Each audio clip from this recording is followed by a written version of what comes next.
पहले राधे राधे दोस्तों, देखो ये सालावाल रोड पे सेल्समैनी की दुकान है धीरू सिकरवाल। यानी चीनी के रेट बढ़ने के कारण भी धीरू भाई उसी रेट पे बेच रहे हैं। टॉफी, बिस्कुट, अन्य जो भी सामान है दुकान के, चूंकि इन्होंने रेट नहीं बढ़ाए। ये जानते हैं जनता को परेशान मत करो, चीनी के रेट स्तर 10-5 दिन में हो जाएंगे और सरकार भी इस चीज पर ध्यान दे रही है। रेट बढ़ने से पहले सरकारी रेट नहीं बढ़े, हम लोग पहले बढ़ा देते हैं।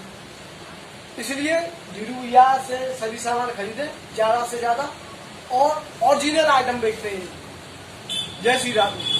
ज्यादा से ज्यादा कमेंट करें और सब्सक्राइब करें सब्सक्राइब करें और ये